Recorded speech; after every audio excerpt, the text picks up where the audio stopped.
So the question for this week is I'm getting thousands of shorts views. Why aren't they becoming subscribers? Now, this question comes from Reddit. So you're getting thousands of views on your shorts. Why aren't people becoming subscribers? That's really tough because you're putting a lot of time into either finding clips, you're putting a lot of time into even maybe making content that is shorts first, short form first. Maybe you're grabbing your clips from a long form video like a stream or even just a YouTube long form video. And you're taking the time to find something that you feel like is either entertaining, tells a story, or gives the viewer a little bit of value. And it's frustrating when that doesn't turn into something. Or it's even more frustrating when it does turn into something in the form of views and viewership, but none of those people stick around. All right. So I think as a creator, in those moments, you can start to feel a lot of different things. As a creator, I think you can start to feel that your content isn't good enough. You can start to feel that maybe that video isn't interesting. Maybe, um, you can have all of these things that swirl around in your head. Maybe you can think that content creation isn't even for you. I mean, I'm certainly not of the camp that I haven't had those thoughts. Like I've done content creation on and off for over a decade, and I did it professionally for about 4 years. And even I was like, man, I don't know what I'm doing. There's been lots of times like that. So, what is actually taking place there? All right. We need to think about a couple of very key things. One, um, obviously, there is the content itself. Is the content good? Do you like the content? Does it tell a story from start to end? Is it concise? Is it entertaining? Does it provide value? If all of those things are yes, or if some of those things are yes, then maybe it's time we start looking at some of these other elements because there's a lot taking place other than just the video. Okay, so when you're watching YouTube Shorts, when you're watching Instagram Reels, when you're watching TikToks, think about how you generally engage in the content. It might not be a great, um, it might not be a great reflection because you're a content creator, presumably. But most people, when they're watching YouTube Shorts, they watch the video, they go, ha ha ha, ha, that's so fun, and then they scroll. Right? That's common. Maybe they'll check the comments, maybe they'll leave a comment themselves, but for the most part, people just watch and move on. The whole system is built around that premise of being able to watch and move on, watch and move on. So, what you have to do is you have to put yourself in the mind of your audience members.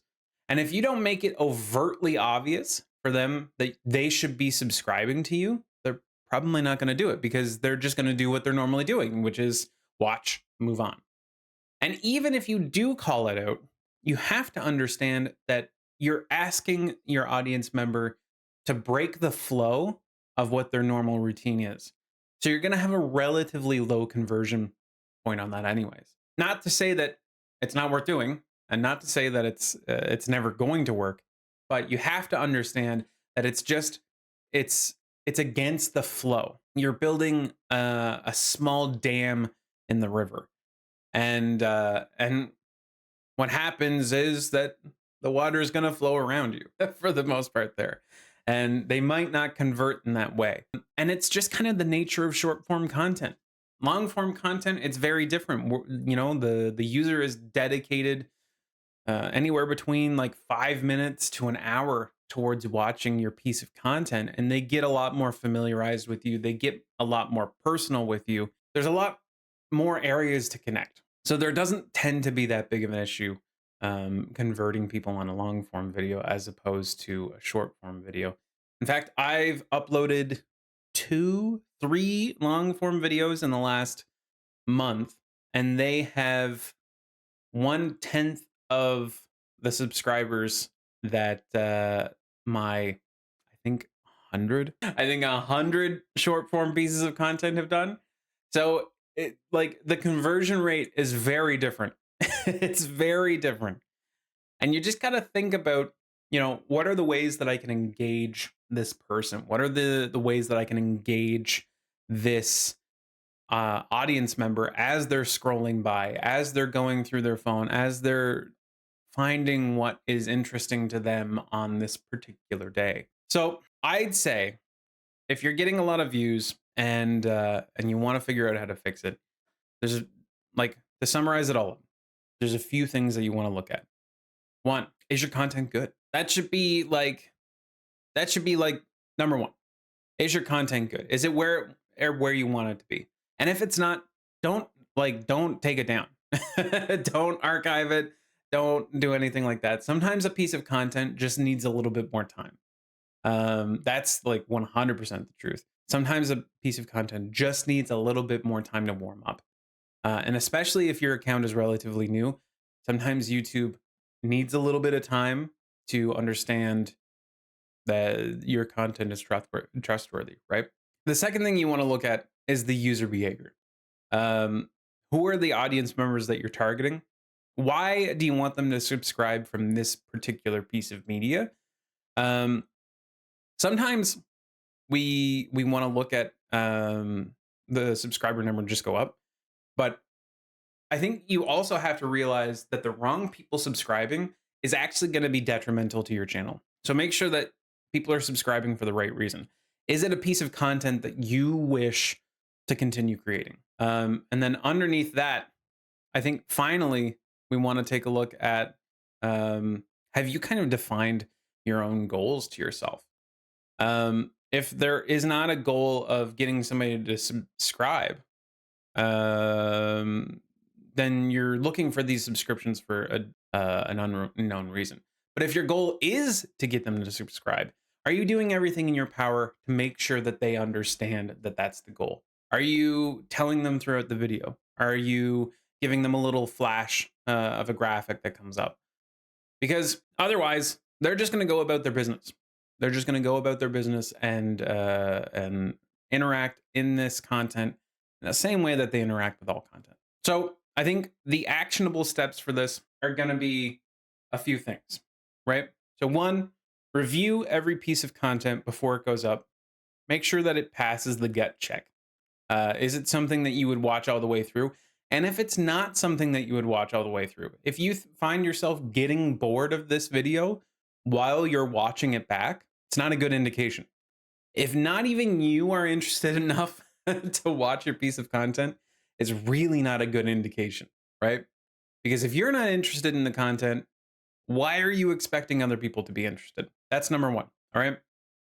Number two is take a look at certain analytics to help you understand if this is a good piece of content or if it's at least resonating with your audience members. So a couple of things that I would look at.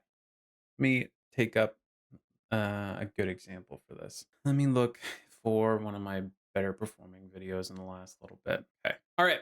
So here's one of my better performing pieces of content over the last couple of weeks.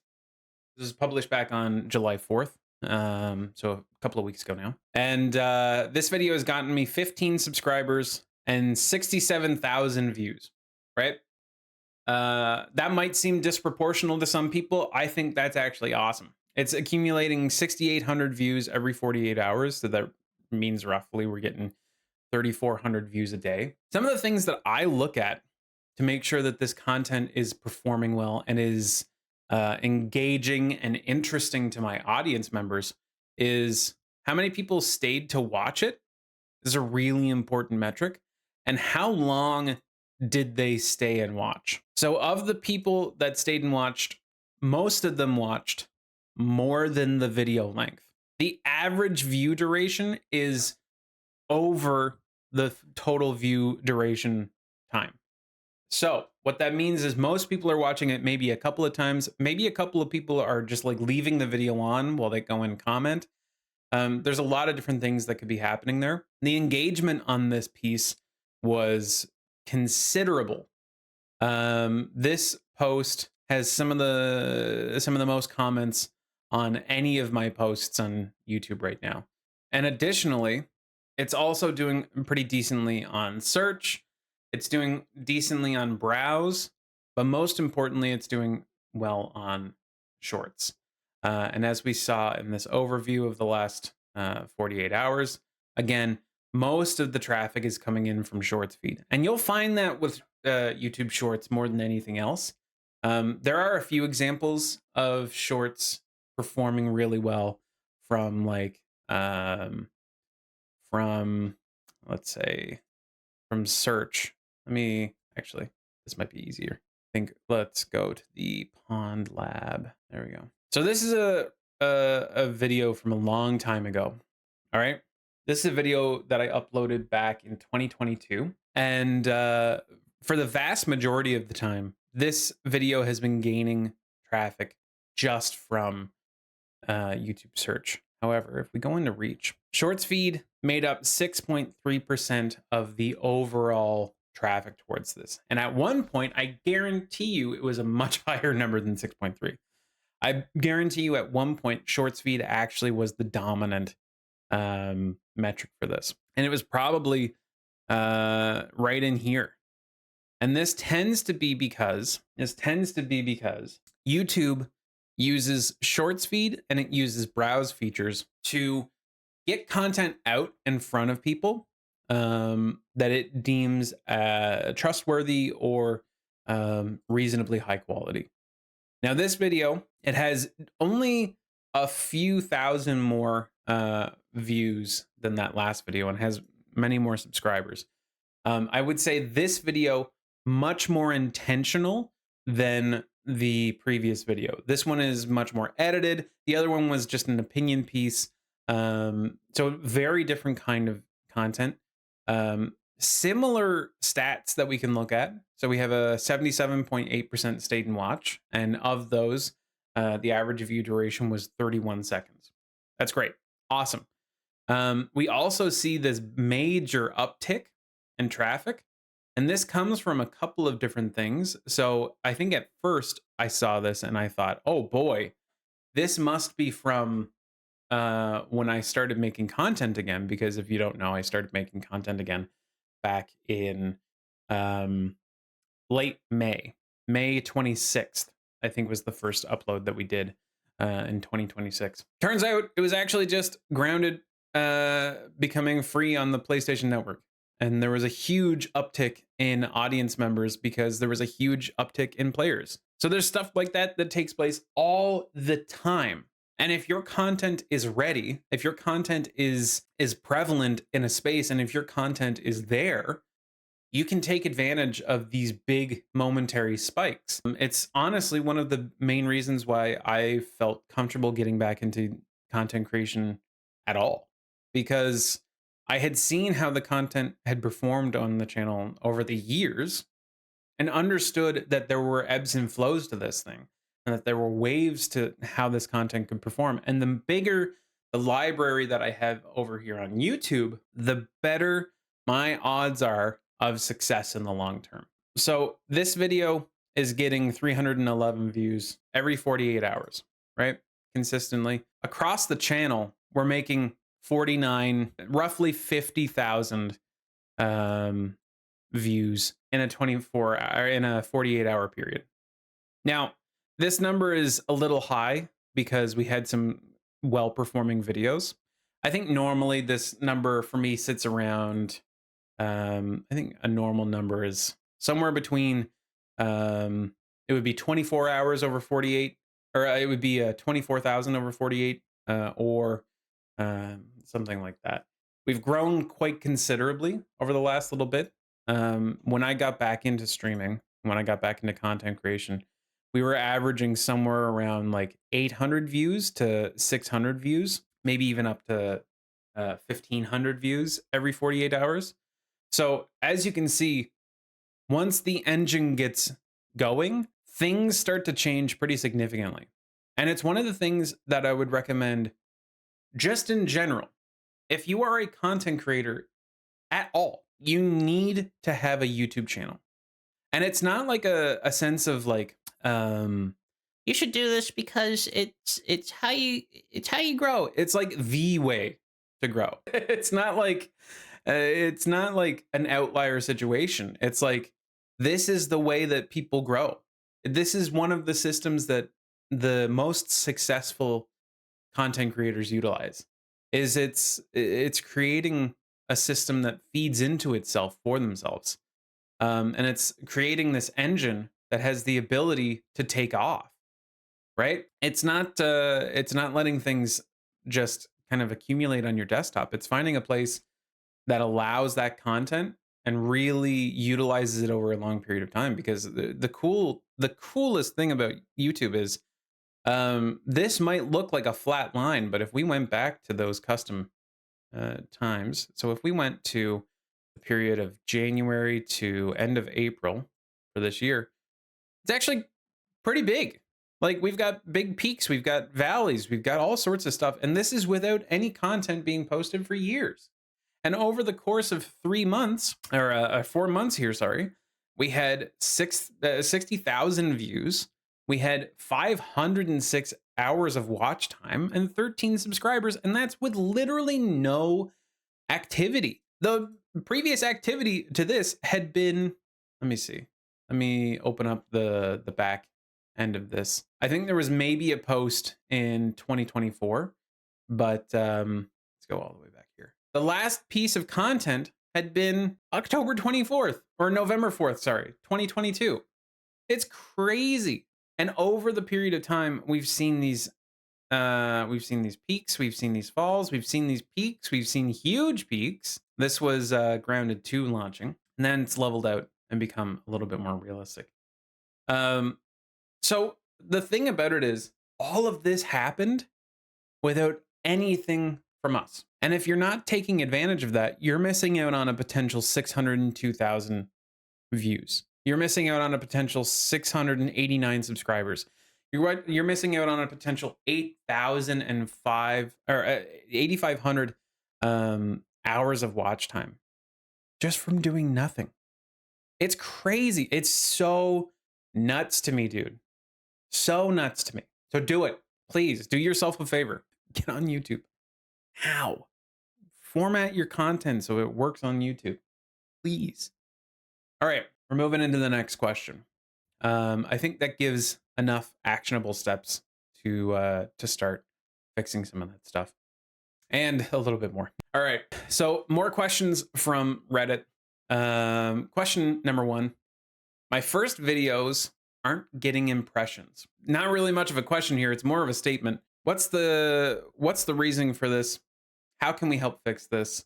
Hold on. There we go. Let me start that again. My first videos aren't getting impressions.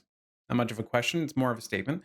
But this is like pretty normal, especially if you have an aged account or if you have a brand new account. There's a lot of things that take place on YouTube or on most channels, most websites, before they actually start feeding you out. I have found that TikTok is a little bit different. Actually, no, it's not. I posted originally back in 2022 on TikTok, and back then, none of my videos did very well. I think maybe the most views that any of them got was 2,000 views. I came back in 2026 in May, and I took a look at the page. I don't use TikTok normally, by the way. I came back to the page, and I saw that one of the videos had 20,000 views. It had accumulated 20,000 views over the course of 4 years. At this moment, I was like, okay, well, maybe I'll give it a shot, right? And from then, it started to work, like instantly. The first post that I made on there, I think it had like 15,000 views in the first like 72 hours. It was crazy. I was befuddled. I was aghast. I was shook. I was gagged and gooped. But I think a lot of that comes down to the platform had 4 years to recognize that the channel was not like scammy, it was not spammy, and it wasn't something that was actively going to hurt the platform. Similarly with my YouTube channel. But there's a lot of different things that can go on with a video not getting any impressions. So the first thing that I would want to look at is I would open up a tool called Google Trends. This is something that I use all the time. It is legitimately one of the most useful things that you can find. Did I say YouTube Trends? I meant Google Trends. If I didn't say Google Trends, I meant sorry. Let me open this up and I'll show you. Okay. So this is Google Trends. All right. Let's say I want to, sorry, grounded game. Oops. There we go. Now we'll also throw in, hold on. What we'll do is we'll do a comparison of grounded 2. I'll show you what we're doing here in a second. Okay. Okay. So there's a couple of things that are taking place right here. This tool allows us to check the search traffic in in relative terms. So it doesn't give us exactly the number of search traffic. Like this 91 does not mean that there's 91 people looking up grounded at 3:08 a.m. over the last 24 hours.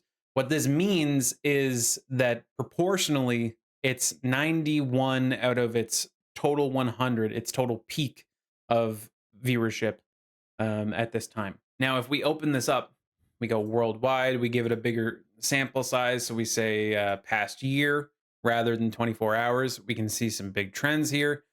Now, if we go to YouTube, which is a fantastic feature, this is something that you need to take a look at.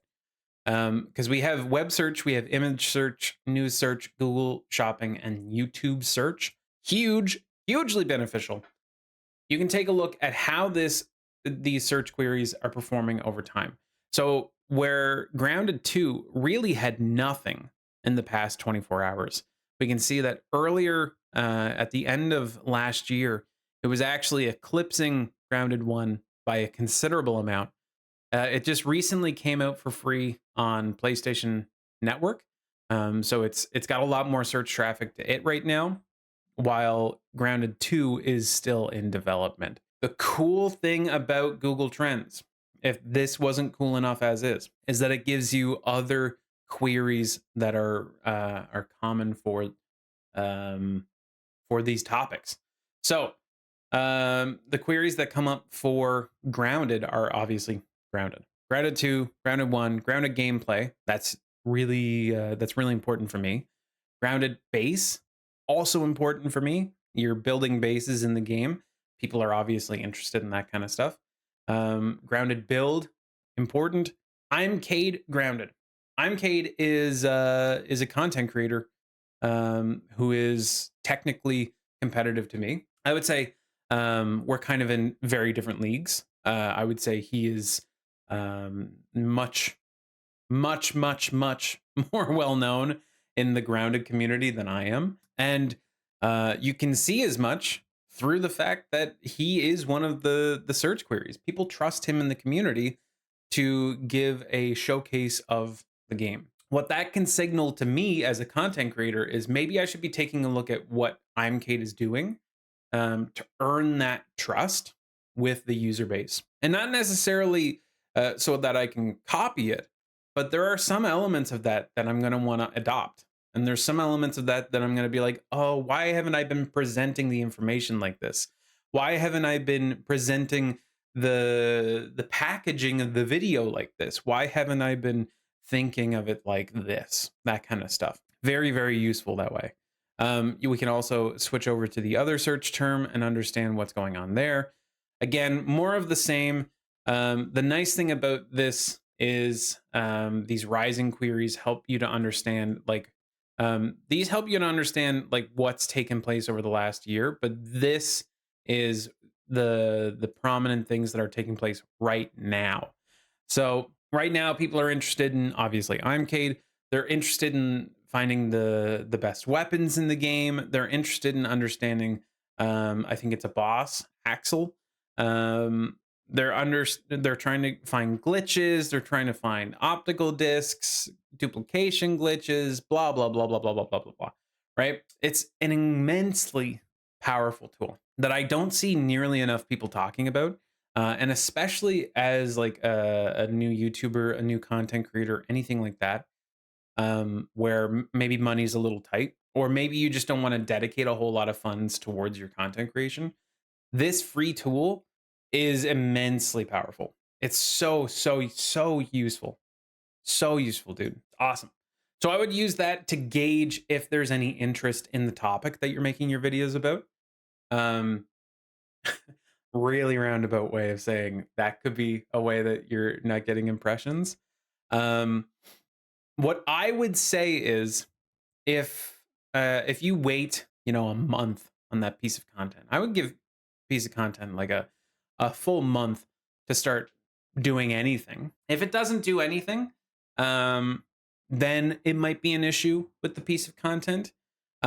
Just kind of keep in mind if you change the thumbnail, if you change the title, if you change the description, anything like that, YouTube essentially re-indexes it. And what that means is it essentially um, categorizes it as a new upload, and it restarts the cycle of SEO on it, and where that ranks and how that gets served out to individuals. You might think that that automatically gets you reserved out to a new audience. It can. It can also flag in Google if you're doing it too often that this person is obviously trying to optimize towards the algorithm rather than optimize towards value. And that can be detrimental to your channel. So be careful with that kind of stuff. Give your videos a little bit of time to work out their kinks, and give your videos a little bit of time to find their audiences. Yo, Kamani, what's up, dude? Thanks for the sub, brother. How you doing? It's been a while. Hope you're doing well. I saw you were playing Slay the Spire. We need to play at some point, dude. And I know that's on me. I'm saying it as if it's like on us, but it's on me. I know. I hope you're doing well, buddy. All right. When should you worry about this? I would say after a month, you could worry about your videos not getting impressions. Then there might be something to do with either the packaging of the video, like the title, the thumbnail, anything like that. There might also be something to do with the topic itself. Maybe it's just something that people aren't interested in. It could be a part of like a broader topic that people are interested in, but maybe you've niched down a little bit too far. So there's a few things that are going on there. What I would take a look at and try to understand, or at least to try to understand if it's doing well, is I would look at the audience retention, and I would look at the percentage of people who stayed on that particular video. So if your audience retention is high, but you're getting low viewership, that's actually a problem with the algorithm, or at least theoretically. As long as you don't have a community that's just going in there and watching your videos because they just want to support you, like that sounds awesome, right? But if they have generally no interest in the content, that can be really detrimental to you, because what Google starts to do is it starts to package this content with viewers that have similar interests to these viewers. And if they're just watching your content to support you, it's really nice and it's really supportive, and they think they're being helpful, but it actually ends up hurting you in the long term. So either there's that situation, or you have an audience that's genuinely interested in your content, and the algorithm's just not doing a good enough job at finding who that audience is. So upload a few more videos and give the algorithm a better sample size to work with, and you should find some success that way. I broke my wrist, and it's the only game I can play at the moment. Oh no! I'm sorry to hear that, dude. How'd you break your wrist? I have a question. Not sure if you'll know the answer. Hit me with it. Let's hear it. I just want somebody to come in and that'd be the first thing that they see. When you go to your content page, what all do you see? Like in YouTube Studio, or what are you thinking? Because there's a couple of different pages for content. I'll bring it up and we'll see what you're talking about. Okay. So if I go into YouTube Studio, right? YouTube Studio. Great. And then I go into content. This is what I see. It opens up originally to videos, but you've got these headings of shorts. You've got these headings of live. You've got posts, which I don't really do. Playlists, which I've got a bunch of. Podcasts, I don't do any of. Courses, promotions, collaborations, all that kind of stuff. I also have Optimize and CSV export, but that's because of the extension that I use. Jeez, dude. Go back to videos. Yeah. So most of these videos, as you can tell by the date published, are from back when we were making content back in 2022, and I was doing Let's Play content, and we were live streaming all of this stuff, and I was just chopping it up into more digestible formats. There was a lot of things that I wasn't. There's a lot of things that I wasn't doing well. My question. I used to be able to see likes off the right of the page. It's covered now. Oh yeah, so they that was a recent change. They changed that very recently. The way that you have to find your likes nowadays, I think it's in engagement. Yeah, it's right here. So you have to go into your individual videos and check here. I don't know what necessarily was the driving force for that change. I'm not 100% sure. So I went into, let me go back here. There's a couple of ways you can do it. So you can either just, easiest way, click analytics on your video underneath your video's title, and then go into engagement on this heading category. And then it's right here. Oh, sorry. I'm in the way. I'm in the way. Hopefully that answers your question. My channel average is apparently quite high, which is crazy. I assume once I get a little bit bigger, that's going to change quite a bit. I don't think I'm making that good of content. So I can see that changing over time. How many likes for that video? I'm not 100% sure. It doesn't show specifically the amount anymore, does it? I guess it doesn't. I think I'm gonna be really honest with you. I don't think likes really matter. I don't think they really matter. Not in the way that they used to, especially ever since they got rid of the dislike button. They just kind of act as like, whatever. Don't be so hard on yourself. No, oh no, it's not being hard on myself. I'm being very realistic. I'm being very realistic. I think the videos that we're making are good enough. And I think that is like a key to making this work, is to make content that you think is good enough. Otherwise, I'm a perfectionist, Craig. I am a perfectionist. And the reason that I didn't post on YouTube for 4 years is because I felt like I needed to have a banger when I came back. And instead, what I made, my first piece of content that I made coming back, because I changed my mindset, let me go back to it, is, where is it? Oh, wow, we're far back. Was this video here that did 158 views. And I was like, yeah, I did it. I made it. I made the piece of content. And then every video after that did significantly better. Not significantly better, but it did better. It did a 10x times better. So, I mean, like, it is significant, I guess. Congrats. Thanks. And it's not a big moment of like, it's not like a big milestone. It's like, if you can just get it done. And if you can get it up there, you have the ability for people to see it and for people to like it. I did see Commodian have a question in the that went by, and it's about fell down the stairs. Don't worry about it. Oh no, Commodian. I'm sorry, buddy. Commodian did ask, what is A/B test?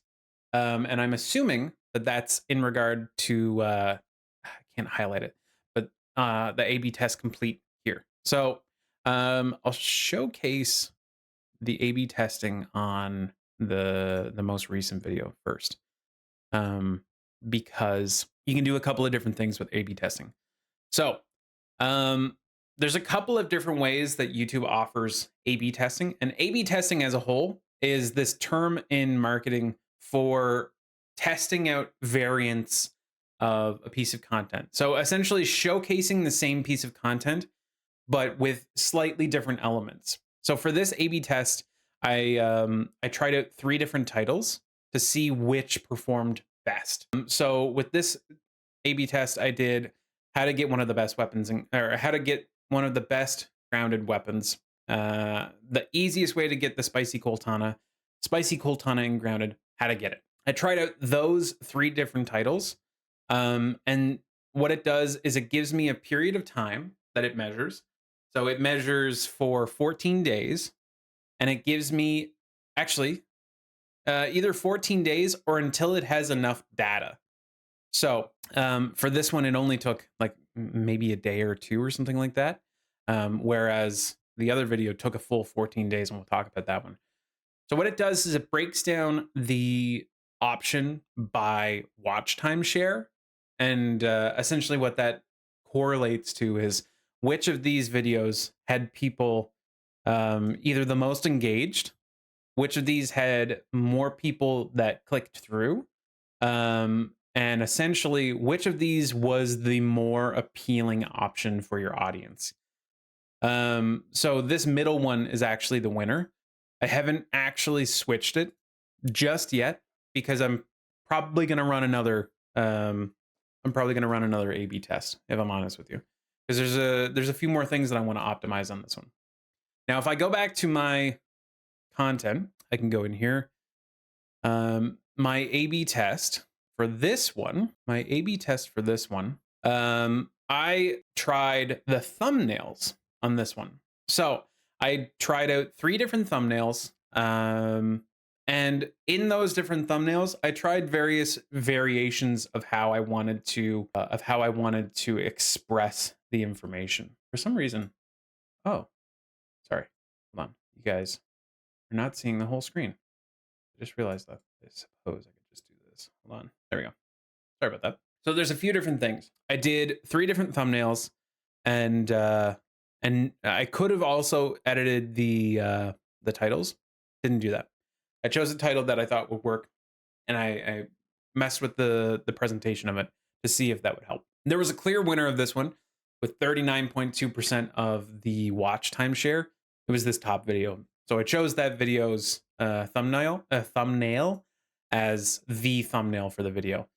And after I did that, let's see if we can see when this started. I think we started the trial right around here, and hold on, it might be a better idea to try to showcase it here. Yeah, here's where we started the trial. Anyway, that's all right. That is pretty much what A/B testing is. It's essentially this opportunity to showcase the content in a couple of different ways of packaging it, and essentially trying to understand and delineate which is the most friendly to consumers. Does this testing also work for descriptions and tags? No. So importantly, the A/B testing only works for your title and for your thumbnail, because those are the 2 pieces of information that users are going to see before they actually click into the video. So most users don't actually see tags, they don't actually see descriptions. I would say 90% of users probably never even look at a description once they clicked into a video. And I would say it's much higher for tags. Almost nobody ever sees them. I think you need like special plugins to even be able to see the tags. So which I use. I'm looking at your tags. I'm looking at your tags. So essentially, the A/B testing allows you to test for things that users interact with or see. That's not a bad thing. I think what that allows for is it allows you to tweak those other elements in the background a little bit quieter. Whereas these bigger terms or these bigger elements, these more visual and front forward elements, you want to have some more specific insights into. Good question. Really good question. All right. Question 2. Can shorts hurt my long form channel? I've seen this question pop up hundreds of times over the last month, I'd say. Whether it be from my own research, whether it be from other people's research, whether it be from YouTube gurus trying to tell you how to grow your channel, that kind of stuff. The overwhelming consensus that I have seen online is that it can, but I'm going to tell you why I don't think that's true. So I don't think that's true because branding, baby. And this is my expertise. This is my forte. I would say, And this is coming from a little bit of anecdotal evidence, but it's also coming from observational evidence. I would say that most of the channels that think that posting shorts hurts their long form content is because their content isn't similar enough, or that it's not appealing to the similar enough audience. Okay, so let's back up. People watch YouTube shorts and people watch long form content on YouTube for very different reasons. Um, Even just to take the example of grounded content, people are watching grounded tutorials on shorts for a very different reason than they're watching tutorials on a long form video. People are watching the shorts because they want something that is easy to refer to, that they can easily send to a friend and be like, hey, this is something that we could do in our world. This is something that's fun and quick, and we can get it done really quickly if we do it together, or I can get it done really quickly if I just have this video and I can work on it, right? A long form guide. Nobody is sharing that shit. Trust me, I know. Nobody's sharing that. Nobody is sending that to their friends. And most importantly, they're not using it as a extremely quick reference. They're probably pulling it up alongside of them playing through the game. What I have found with long form content on specifically the game Grounded is that people love to have another player up on their screen as a little bit of background, as a little bit of like uh, not necessarily a distraction, but a peripheral form of media. So if you can make a long form piece of content that gives them a little bit of value and pulls them in every once in a while, that will perform well in Grounded, because people will pull it up while they play, they'll pull it up while they game, and they'll have it on in the background. It's sort of like having Netflix on or YouTube on while you're doing dishes or while you're cleaning or whatever. It's the same principle. You're trying to you're dopamine maxing essentially. So I think if you're not appealing to now with all that said, these are very different reasons to watch content, but that doesn't mean that people that watch shorts don't watch long form content. And that doesn't mean that people that watch the long form content aren't just scrolling sometimes on their phone looking at shorts. So you have to find where that bridge is for a lot of these audience members. And for small channels, that can be really, really difficult. And if you're not somebody who understands user psychology or audience psychology, that can be something that feels impossible and feels like you should just not do it. But I promise you, if you build your channel with shorts and longs that match up the audiences well, it will perform better than just posting one or the other, because you can use your shorts to help your longs perform better. And it's just a matter of understanding what that user intention is behind it. And that's just branding, baby. That's branding. Actually, you started to pop up on my shorts like 2 days ago, I think. I do some short swiping before going to bed. There you go. I'm much better at shorts than I am at longs. I'll be honest. I'll be honest. I'm much better at that kind of stuff. It's so interesting to see people that I know interacting with the shorts. I saw Italo make a post or make a comment on one of the shorts not long ago, and I was like, "Oh, that's nice. I hate that you've seen this." You know what I mean? It's like one of those things. I found in my age that I really don't like being perceived, um, and I really don't like the understanding that somebody else is going to have a different opinion of me because of what they're watching. That's a part that I have to overcome. Very weird anxiety and stress to get when you're a content creator, but I don't think it's uncommon either, which is interesting. I hope you are enjoying the content that you're getting. And hopefully it's not shit. Yo, Austin, what's up? How you doing? All right. The next question is, should I start over with a new YouTube channel? I've seen a lot of recommendations on both sides of this over the last little bit. And I've actually seen some examples of bigger YouTubers creating secondary channels over the last little bit, mostly for this reason. So it's really interesting. I think if you're asking it because your old channel isn't getting many views, and you're worried that it's an aged account and that YouTube doesn't want to share your content because it's aged, it's not because it's aged that it doesn't want to share your content. It might be that the algorithm is a little bit confused. So if you're posting, let's say, very different content today than you were a year ago, um, YouTube and its algorithm has to kind of keep an account a little bit of all of the data that it's accumulated on your page, and that can start to confuse things. So if you're making content that is of a very different niche, let's say you're making craft content, and before you were making gameplay content, or maybe it's vice versa, or whatever. It doesn't matter. If your niche is very different than what it was, that can be a little bit confusing. And honestly, just from a branding standpoint, you might want to change. Um, it can be difficult if it's like if it's a page named after yourself. That can be tough.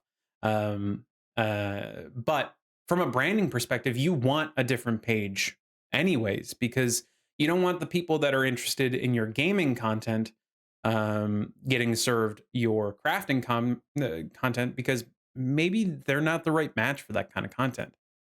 You want people that are interested in crafting content to get your crafting content.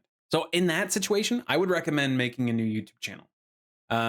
Something that helps the algorithm and helps your viewers understand exactly what they're getting. Um, this is just genuinely super helpful. Here is a second reason why you might want to start a different YouTube channel. You may want to start a different YouTube channel because, and I've seen a couple of big content creators and specifically content optimizers like Gary Vee and Alex Hermosi talking about this. But you essentially, if you're creating enough content, and if you're creating a big amount of content, you've got a decent little team that you've built for yourself. Maybe you've got an editor, maybe you've got two editors or something like that. Maybe you've got a content scheduler, somebody who's helping you out behind the scenes. You might want to start a second YouTube channel. And this is not necessarily to make different content. It's not necessarily to make content that goes along a different line or a different branding or anything like that. It could honestly be to create content that either supports your main channel content or to create content that benefits from your main channel content. And what I mean by that last one is, let's say I'm a successful gaming YouTuber. I've found lots of success. I've grown my channel to 1 million subscribers. I am the person that a lot of people look towards for information in the field, industry, all this kind of stuff. They look towards me as an inspiration for getting their own channel started. What I might do is I might start a secondary YouTube channel that talks about those sorts of things behind the scenes of, like, what is it that makes the channel successful? What is it that I attribute the success to? How can I share that information to the audience? And then you might even do some more in-depth things, like you might offer courses, you might offer programming, you might offer consultation, you might offer anything like that. I've seen that a lot on YouTube. And that is like one of the ways that you can benefit from building a second channel for yourself. Do I recommend it to everybody? No. Do I recommend it to somebody who's struggling to keep up with the upload cadence of one channel? Absolutely not. But if you've got capacity, and if you've got the content, and if you've got somebody who's helping you out and somebody who can help you manage this kind of stuff, yeah, 100%, it's awesome. Like that is the way to go. And you'll benefit from being able to build on two different platforms as opposed to, or two different channels as opposed to just one. And the interesting thing that I'm seeing about like creators like Alex Hermosi and Gary Vee is that they're trying to create networks of their content so that they can be the thing that fills up their users' feeds. It's super interesting. It's, I think, in a purely business sense, incredibly intelligent. I think it's the way that we're going to see a lot of those business forward accounts go over the next little bit. Very interesting. Kwanian says, other than that, I'm a long video guy mostly. Since I spend most of my day in front of my PC, I open up a video and it just plays there mostly. Absolutely. As are most people. I think a lot of people, at least in office jobs or work at home jobs, will do very much the same thing. Get partner. Yo, Nathan, what's up, dude? How you doing? Welcome on back to the channel, brother. How you doing today? All right, good. You? I'm doing pretty good. And Austin, I appreciate you asking as well. I'm doing great. I'm doing great. We're doing a little different thing here today. Doing the content creator support helpline, where we're answering some questions from Reddit, from the internet at large, chat questions, all sorts of stuff on content creation and that kind of stuff. Funny asks, how much do you think these ideas apply to other regions / countries, especially non-English speaking ones? Like, would you think Google Trends thing could work in another country like that? Oh yeah, 100%. Let me bring that up. Did I close Google Trends? No, I didn't. Incredible. Incredible. Let me bring that up. Okay. So Google Trends. Awesome. We got worldwide viewership here. Let's say we want to go to Turkey. You got Turkey. Boom. It's, I swear to you, the most useful tool that you could possibly find. For free, it's nuts. It's crazy, dude. You can find so many different countries in here. I don't know if it has all of them, but it has a fuck ton of them, dude. It even has Belarus. It has Belarus. Now, I don't think there's any information here because, oh, there is. That's surprising. I thought they were in a internet blackout, but it's crazy, dude. There's information on pretty much any country that you could possibly want. And if you had content that was very specific towards your region, or if you had content that was very specific towards something else, let's go to, hold on. I'm going to bring up Canada. What I can do is I think I can even break it out further. Can I break it out into Alberta? Okay. Yeah, I can break it out into the provinces in Canada. And I think what I used to be able to get was a map breakdown. It doesn't seem to do that anymore, disappointingly. However, it's still a massively useful term. So even if you wanted to go as individualistic as like region, you can do that. Actually, let me see if there's even interest. Can we go as far down as a city? Maybe not. Probably not, just because, yeah, no. I think we have to go as broad as like a province or a state or a main, like recognized region. But super interesting. Sorry. Okay, cool. Question number 4 here from the Reddit community is, are Let's Plays dead? We've talked a little bit about this over the last little bit.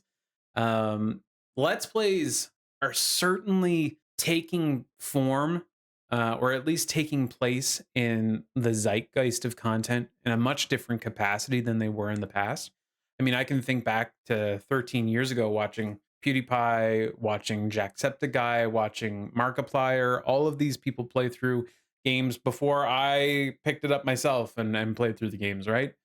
I can think back to years prior to that where I'm watching Seamus from The Creatures, SSHOPKC, playing through the Dark Souls games. It was the first introduction to Dark Souls for me. I can think back to all of those examples. I can think back to Sly Fox Hound playing Minecraft. I can think back to CNanners being the first big YouTuber to play Minecraft, right? I can think back to all of those things because I'm old.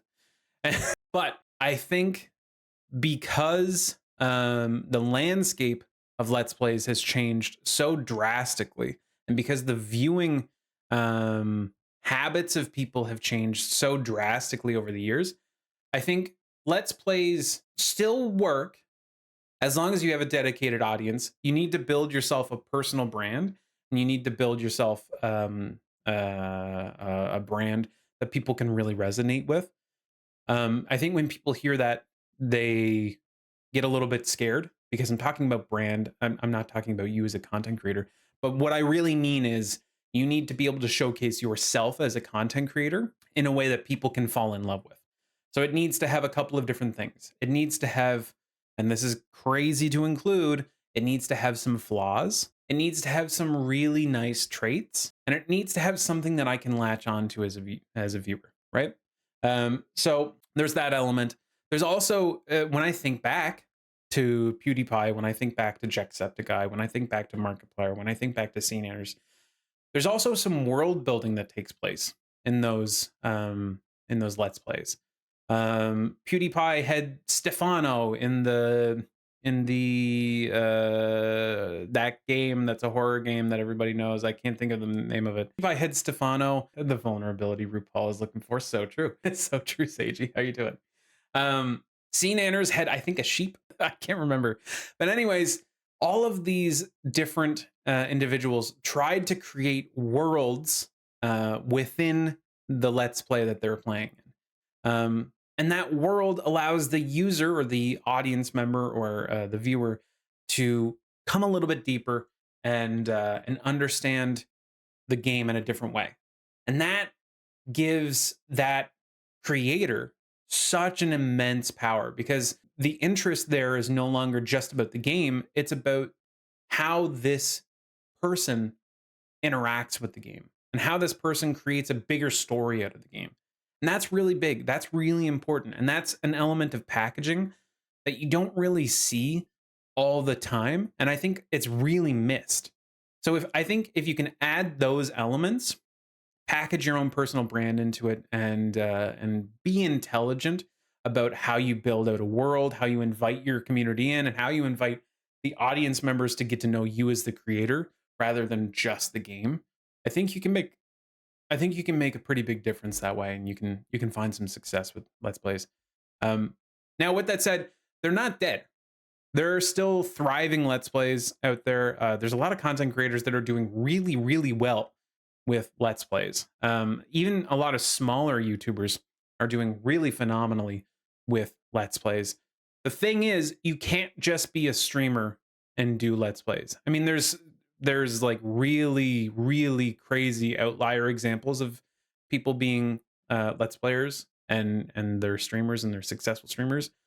Don't look at those outliers as your North Star. You really need to build a YouTube channel as a Let's Player because that's how you benefit from this kind of stuff nowadays, is being able to package it in a different way.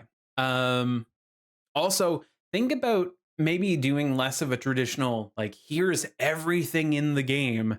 Here's everything that I've done, all of the hours, all of the time, all of the interacting with chat that happened is in between it. Like, maybe you should think about how you could use, if you're streaming, your recording set or your streams as recording sessions, and have different segments and have different things that you're going to try to do in the game if it's an open box or an open world sandbox game. Maybe you think about cutting it down to fun moments or engaging moments or whatever in a story-driven game, that kind of stuff. Like, think about how you could package it to make it just that little bit more enjoyable. You don't have to be a master editor. You don't have to be, you don't have to have the power of a team of editors. Like, you don't have to do all that. As long as you can help tell that story of your personal brand and help to invite people in, that makes it better. Try that out. Oh, you want to do the classic Explorer option from top right of the heat map? Sorry if I'm late. All right. I think we caught up there. All right. This has been fun so far. I'm really enjoying this one. I was really nervous coming into the stream. I talked about that for the last little bit. I was nervous about what this stream would look like and that kind of stuff, how people would react to it. Everybody seems to be reacting quite nicely, which is really cool to see. I'm excited to see how this content looks from the other side. I'm going to stand back so I don't smack into the microphone. I'm excited to see how this content translates into videos. I feel like I'm rambling a lot. I have in my document to take around 7 minutes on each of these questions, and I've certainly taken longer than that. But it's interesting. And I'm sharing this information with you to help you understand exactly how I approach this from a content creator standpoint. Something that I found really interesting. I've been watching a lot of the streamer university stuff. Not necessarily like the individual streamers, but I've been watching a lot of the classes from Streamer University. I found Ludwig's class to be super interesting. And nicely enough, it's a lot of the information that I have been following over the last little bit. Importantly, he mentioned to create a schedule for yourself. That's something that I have been doing. I've created a schedule for the content. I've created a schedule for the uploads. I've created a schedule for all of this kind of stuff, but I haven't created constraints on when I stop working, and that's been tough, especially over this last weekend. I spent way more time trying to optimize the channel and trying to work on the channel than I should have, because the best content, and this is super important, the best content doesn't come from optimizing to the last second, making sure that the algorithm loves it, making sure that you're optimizing for people's attention, because getting somebody's attention and somebody enjoying a piece of content are two totally different things. Two totally different things. They can feel very similar, but they're two totally different things. And that's helpful to know. That's a helpful thing to understand. It's a helpful thing to internalize, because I think you can spend a lot of time as a content creator just trying to optimize and just trying to make things as optimal as humanly possible. But that's sales. You're doing sales at that point. That's sales, and that's business development. That's not making content that, you know, presumably your audience is going to really keep with them and take with them. By the way, Seiji, how's your day going, bud? How's your day going? How's mom doing? Hope you're doing well. What are the temperatures like in Brazil these days? You guys are coming into winter, right? Going okay? All right. At this point in the cast, I think I would normally open it up and ask anybody if they want me to review some of their content. I don't know if we have anybody in chat who has content that they want reviewed. Maybe that'll be something that we focus on a little bit more in the future. That's okay. Well, we were super chill for a while, but we're having a mini heat wave. Woof. What does a heat wave look like in Brazil? What are the temps? What are we talking?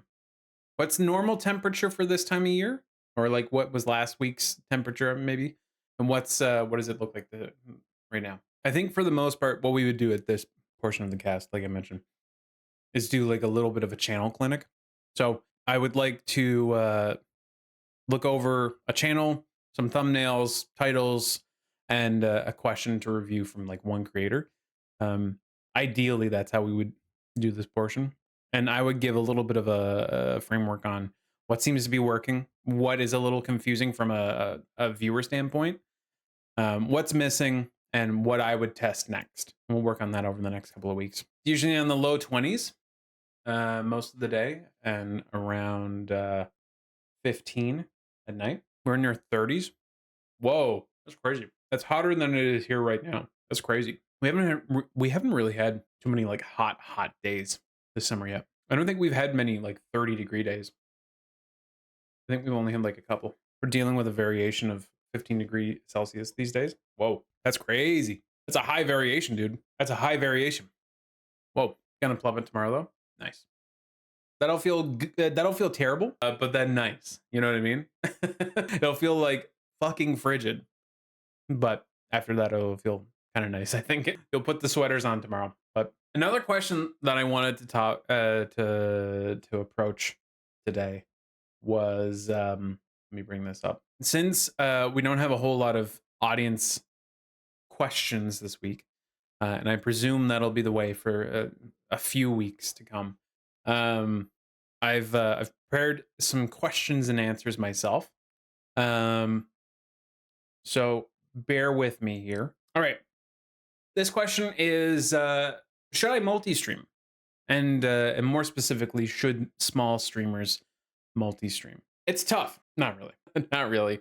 I think as long as you have the internet bandwidth, you should be multi-streaming. To be brutally honest, I think a lot of people get caught up on like this is more of a concern from a couple of years ago. I think sometimes streamers ask this question nowadays just out of like trying to reconfirm something that they're thinking to themselves. But yeah, you should totally do a multi-stream.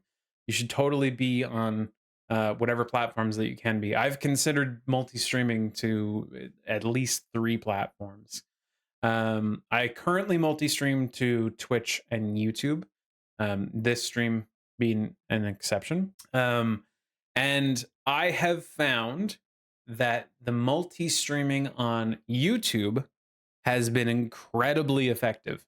Um, some days, not all days, but some days we have a larger audience on YouTube than we have on Twitch. And that wouldn't happen. That wouldn't be that wouldn't take place if we didn't give it the opportunity to. And the nice thing about multi-streaming from Twitch and YouTube is Twitch, I have a lot of ways, or at least I have some ways that my audience can help to support the stream. They can help to support the cast through subscriptions. There's moderation. There's a chat bot in there that, by the way, we've added a chat bot. There's moderation. There's a lot of tools there that I have at my disposal as a streamer to make that experience a little bit better. Whereas on YouTube, it's much more cut and dry. It's much more, here are the folks that are watching our videos. We get to engage with them. And that's a really cool opportunity because normally they're just engaging with a static video that I've uploaded. Another cool thing is if you've got videos that are live, if you have videos that are going through the shorts feed, or if you have videos that are being watched while you are live, YouTube actively showcases that you are live. And in that way, it promotes your content. I've had quite a few views on the YouTube live streams just from people clicking on the live symbol on our short form content, on our long form content, and then people tell me as much, and it's really cool. It's a really cool feeling when people start talking about, oh hey, I'm from the videos, or hey, I'm from TikTok. I saw you on TikTok and I asked if you stream, and you said yes. Here are the times I've come here and said hello. You know, like it's just that simple. And I've even considered streaming on TikTok. I would say the only limitation there should be your bandwidth. If you don't have the bandwidth to make the encoding work, then limit things. But otherwise, I would multi-stream on whatever platforms you could possibly be on. There are some ways to make chat management a little bit easier. There are some extensions that you can use. There are some programs that you can use. I would look around and find whatever works for you. To do multi-streaming, I had to get a plugin. I can find exactly which one that is. But let me see. It is OBS Multi RTMP. So OBS Multi RTMP, and that helps me stream to not only Twitch but also to YouTube. Yo, Seiji, thanks for hitting the command. Pretty nice, huh? Pretty nice. Pretty nice. All right. Okay. There's some more questions from Reddit here that we can answer. We've gone about as long as I would normally want this stream to run. I'm thinking somewhere around 2 to 2.5 hours. I think what we'll do in the future for these Monday, Tuesday streams, we've been doing them a little bit earlier. I want to test out how this works in my week, how this schedule feels. I don't think we're going to keep them at this time. I think we're going to move them back a little bit to the same timing as our Thursday, Friday streams. So starting about, 30 minutes ago-ish. Anyways, we'll keep that in mind. One of the things that I've been thinking about over the next little bit, and this is largely due to the success of our content over on TikTok and on YouTube, is looking at potential sponsorship. And this is something that I think a lot of small streamers, small content creators think about really early days as, how can we make that work? I think a lot of people, when they get into content, they're like, brand deals are the big thing.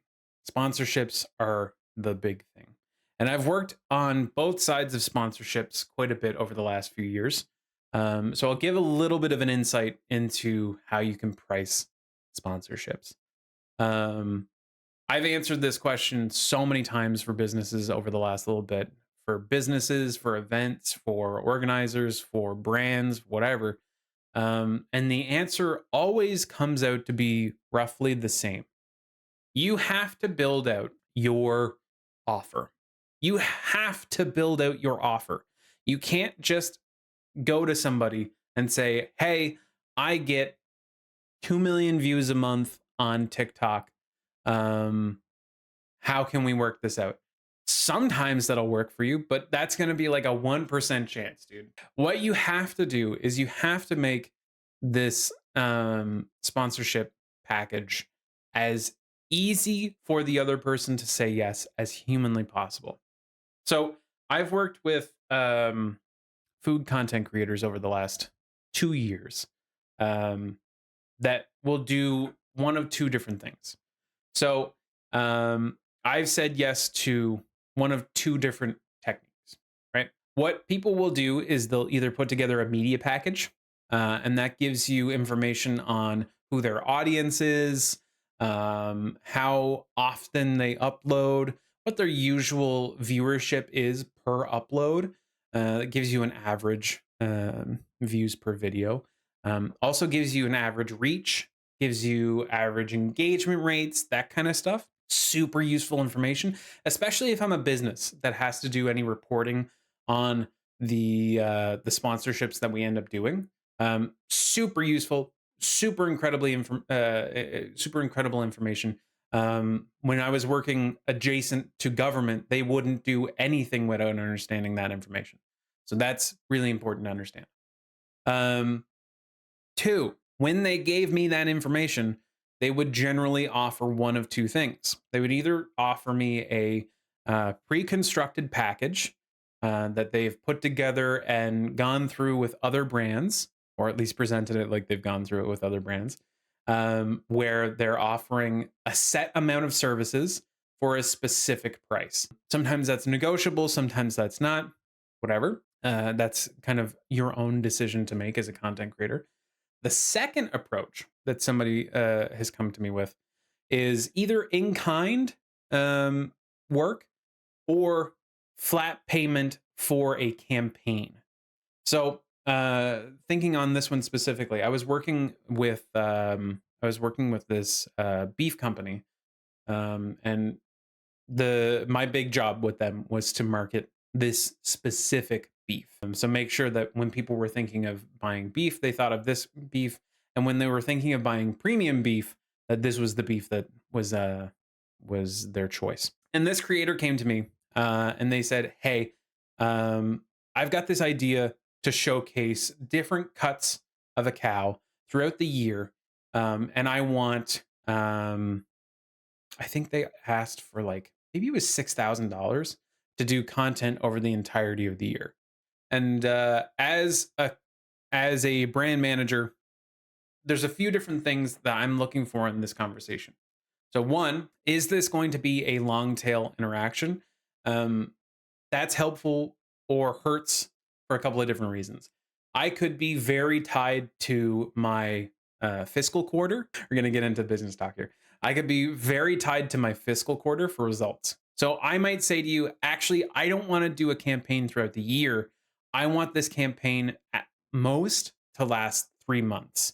And then we can work it into the next quarter. Or alternatively, we can measure this as long as there's some easy ways to measure each individual element of this campaign.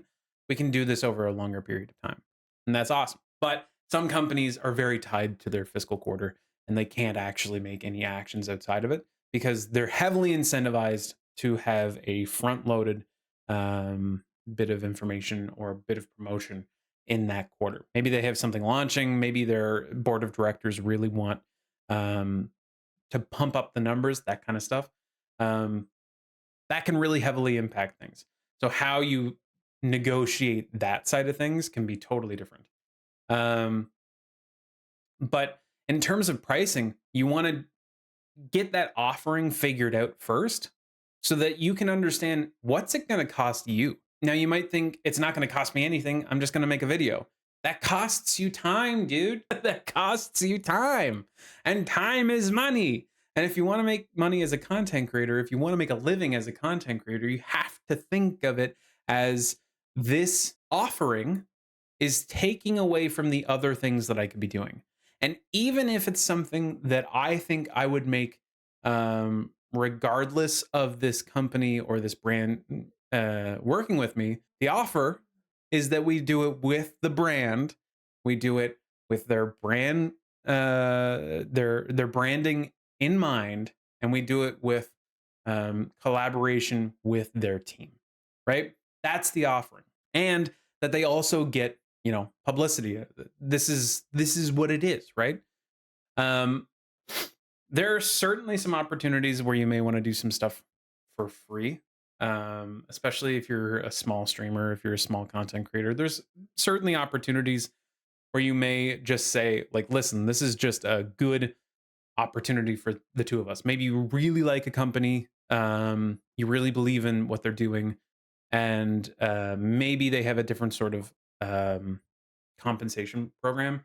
Like maybe it's an affiliate ship, maybe it's you get paid per sign up. Maybe you get paid on based on a CPM thing. A lot of user generated content is going that route, where you're getting paid for per 1,000 views you put on a specific product, that kind of thing. Super useful to know that kind of stuff because it helps you negotiate a little bit better. Um, I'm thinking of approaching some sponsorships with my content in mind over on TikTok and YouTube, with the sense that I'm going to be creating content for them over the course of like maybe a year, maybe 6 months, maybe 3 months, or maybe a month long contract. That's how I'm going to be approaching things. And it's probably going to be based on it'll probably be based on rates similar to like advertising. I have that information at my disposal, so I'll probably make those kinds of conversions. Yo, Copper Fox and Sublime, hello. How are you doing? We're doing well. Copper Fox, new to the chat. What's up, dude? How you doing? Did you find the content because this is interesting to you? Are you a content creator? I've lost my slide. Hey, oh, come on in, dude. Now, with that important note of how you can price your sponsorships, there is also something that's really important to understand about like how can we integrate sponsorships that they don't feel gross. I've heard this, over the years. One of the content creators that I've been friends with longest has always shied away from doing sponsorship deals because the integration feels like he's selling something, and he really doesn't like that. That's fair, but at the same time, I think it's a matter of, do you want to monetize the platform that you've created? And the platform that you've created is your community, so you have to be really conscientious about how you make those integrations make sense. Is it something that you genuinely believe in? And is it something that you think your audience could genuinely find value in? If not, then it might not be a good integration.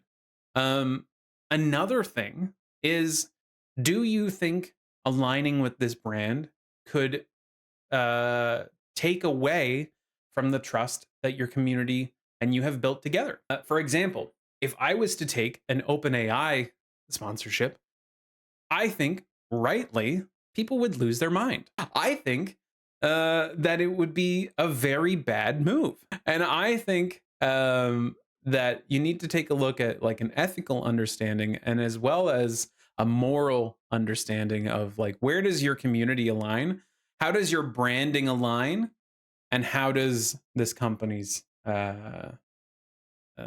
moral and ethical approach align with yours.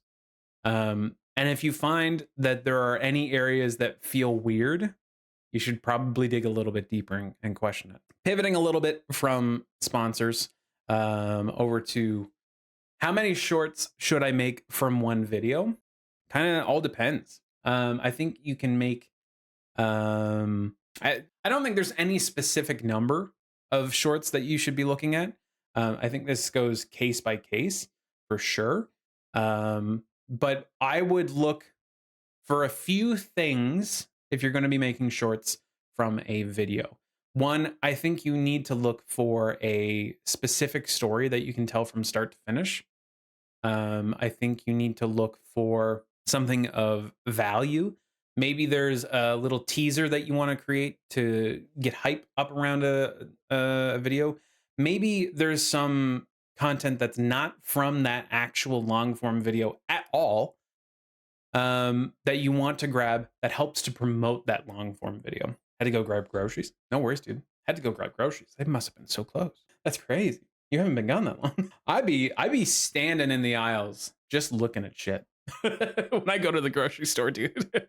I'm there for at least 30 minutes. All right. So yeah, I wouldn't say there's any specific amount of shorts that you can make from one video. If it's like a 4-hour stream, sometimes I'll make like 7, 10 clips, maybe even 15 clips if it's a good enough, if I've done a good enough job on the live stream. And then from videos, a lot of times I don't really make any.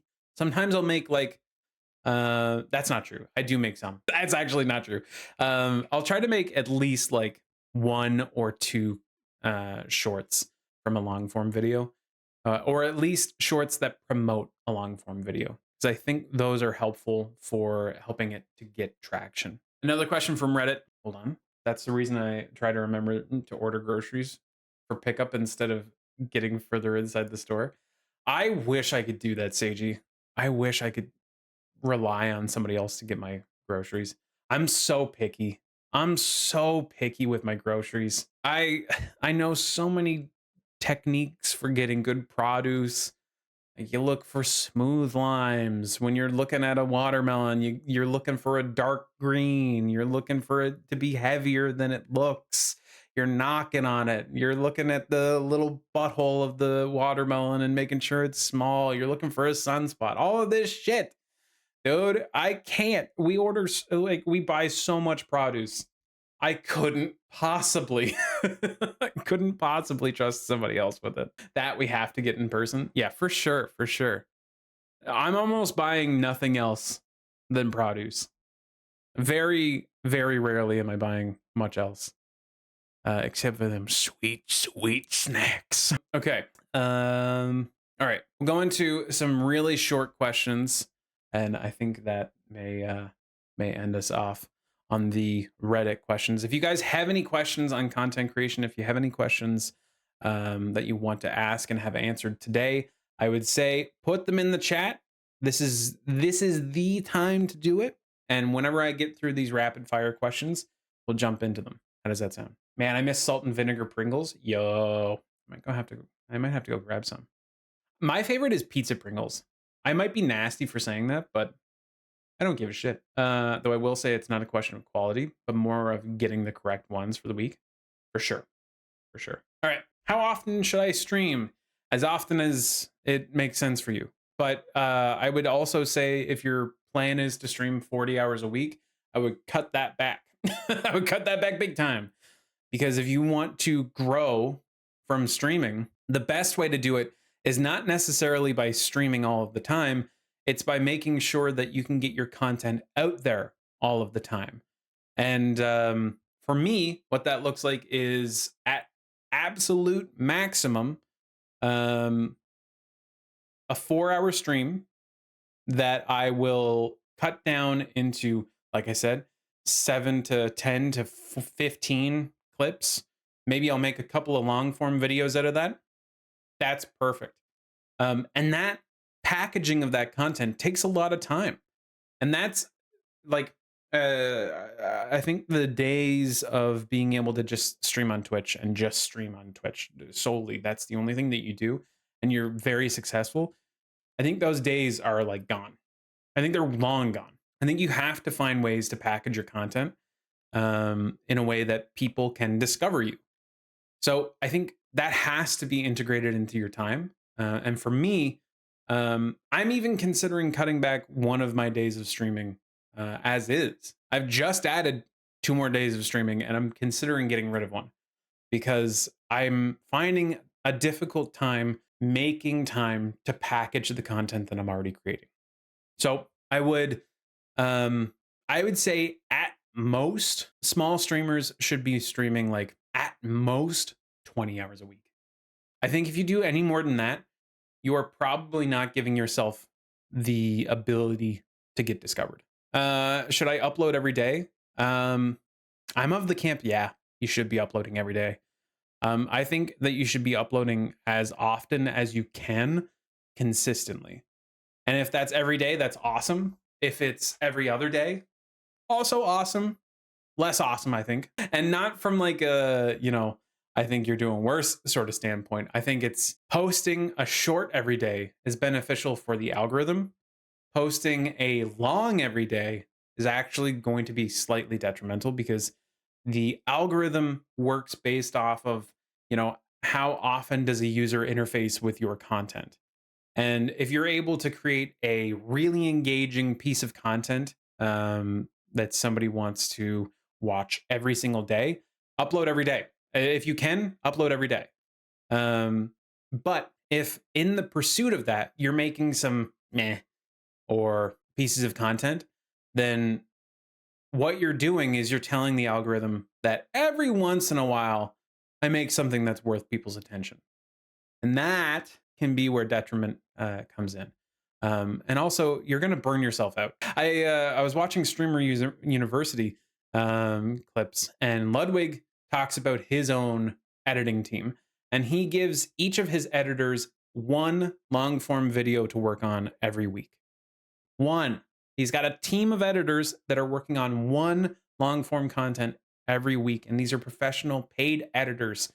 So I would say to you as a practicing amateur or as somebody who's up and coming, to give yourself the capacity and the space to make good content and to package good, interesting, intriguing, and engaging content. Give yourself time. How long should shorts be? I don't think there's any specific length that you should be looking at. I think this is a bad question to be asking. I think if you're asking this sort of question, you're trying to optimize for the wrong thing. I think just make, as long as your short tells a story from start to finish, it's good. If it doesn't, then I don't know. Maybe it's not that good. And if you're trying to figure out like what does that tell as a story mean, is like, does it have a clear setup? Does it have a clear point of conflict? And does it have a resolution? As long as you can do that, it can be as long or as short as you want. They have increased the upload limit. So, whatever. Should I delete old videos? No. Old videos, I would say no to this, primarily because some of my best performing videos on my YouTube channel are videos that took a long time to get going. And this could be videos that either didn't find their audience right away or have mostly gained their audiences through optimizing for search. So I would say give your content time to find its audience. I would say give your content time to find the people that intentionally are seeking it out. And if you can come back in a year from now and take a look at it and assess it, it'll give you a better understanding. Can AI thumbnails work? I think it depends on what you want to present to your audience. I think now this is a little bit of a hot take. I think they can work as a placeholder as long as or they can even work as inspiration, but I think you should and will benefit more from making your own thumbnails. Full stop. I think people resonate much better with something that is made by a human. A lot of people, especially people who are chronically online like myself, can tell an AI thumbnail from a non-AI thumbnail. So I would say depends on how you want to present this information and present your channel to your audience. And the final question here is, can I grow without TikTok? Yes, you can grow without any of the individual platforms. This is not a TikTok specific thing. And especially if you're a Canadian content creator, TikTok is not very enticing because there's no creator fund. There's no way to directly monetize your content on TikTok. So I can understand why a lot of people might avoid it. Can you grow faster with TikTok and with each of the individual platforms working to your benefit? Yeah. So I think it's less a question of can I grow without it? And it's much more a question of, do you have the capacity to add this into your workflow? Because no matter what, it's going to help you find and help you refine who your audience actually is. So I like to add that kind of stuff in. All right. Full time includes everything, not just live. So true. Kind of off topic, but do you think about making Grounded 2 content after 1? Okay. So this is something that I've been trying to avoid talking about it directly, at least on stream, in our regular capacity, because it's difficult. So my idea for getting into Grounded 2 content is one, we looked a little bit at Google Analytics or at Google Trends, and so far Grounded 1 has a lot more traffic towards it than Grounded 2 does. And I assume that that will be the situation for a long time. I would assume that that's going to be the situation until this game is like really ready to launch. Once that launch date comes out, I think is going to be the most optimal time to get into making content for Grounded 2. With that said, I also can't run that shit on my computer. I can't run that shit on my computer. It plays like ass. And there's a lot of reasoning for that. But most specifically, the reason is because my computer is outdated. And I need to get a better PC before I can play something like that. And that is a huge limitation, especially as a gaming creator. That is a huge limitation. It's why I'm planning on building so many different kinds of approaches to content creation. So hopefully, if Grounded content, if like by the time Grounded 2 comes out and I still don't have a new PC, we have alternative directions that we can focus on. Because to be very frank and to be very honest about this, YouTube is all about momentum, and content creation as a whole is all about momentum. And it's about keeping that momentum up no matter what the issue is. And for me, being able to stand here and talk to the camera, super easy. I can do this any day. I can do this all day. So this is a great alternative for me. I'm hoping, and this is a very wild hope, given the size of our live stream channels. I'm hoping that I might be able to work out a sponsorship for a PC, and if not for a PC, at least for some PC parts. Because I think if we're able to use or at least leverage the size of our viewership on YouTube and TikTok, it's also why I'm building out it's also why I'm building out Instagram. It's also why I'm building out this specific brand, this content creator hotline brand. I think this meshes really well with a lot of PC companies in that we can talk directly to content creators with this sort of content.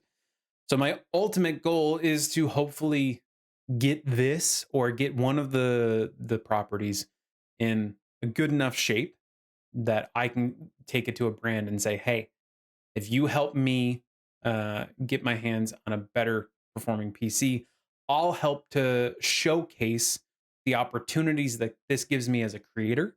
I'll help to showcase the fun new games that I get to play. I'll get to showcase what upgrading to a new PC, to a better PC, to a really cool your brand PC can do. And I think that's a sponsor integration that makes sense. I think it's a sponsor integration that will be valuable because not only does it, I would ultimately hope to have some sort of promotional code with these companies. So not only does it provide hopefully a discount for this kind of stuff for you guys, but also it provides us an opportunity to create better content for you guys. And that's the hopes there. And that's full transparency. I wouldn't talk about this on, on any of the other streams, but this stream in particular, I think it's important to be open and honest about that kind of stuff. But that's the approach. I'm hoping to be able to make it work, but it'll all come down to how convincing I am. Let me rephrase. How short should shorts be? I think you should always be wearing the shortest shorts. You should be wearing Hoochie Papa or Hoochie Mama shorts at all times. If you're wearing shorts at all, they need to be Hoochie shorts. And you can quote me on that. You can quote me on that. All right. To wrap this up, I would say don't rely on to make a couple of callbacks. All right. I would say don't rely on shorts to build your audience up exclusively. I would work on shorts, long forms, and integrate the two of them together. Additionally, packaging your content beats uploading more. So make sure that your titles are good. Make sure that your thumbnails are looking good, and work on those so you can get better. And I would say focus on making those better before you focus on scaling up your content. That doesn't mean stop uploading, but it does mean don't necessarily go too crazy on your uploads. Just try to give yourself some runway to work on it and to learn and to build yourself. But third and final point, systems scale creators. So think about some ways that you can help yourself scale your outputs. So whether that's creating segments within your stream that you can cut down into well chunked narratives for longs, for short form content, that kind of stuff, all the way to how does this present as a thumbnail? How can I tell this as a title? How can I express this idea very simply but very concisely? And then finally, I would ask, what do you want to talk about next week? So, in the meantime, between now and then, think about what you want to talk about next week. If you have any ideas, shoot me a message. We're going to be live on Thursday and Friday. So if you have a question at that point, you can ask then. But we will be back answering those questions here next Tuesday. We're going to start at 11 a.m. EST next week. All right. That's going to do it for today. We went just about as long as I wanted to go, which is perfect. That's ideal. That's great.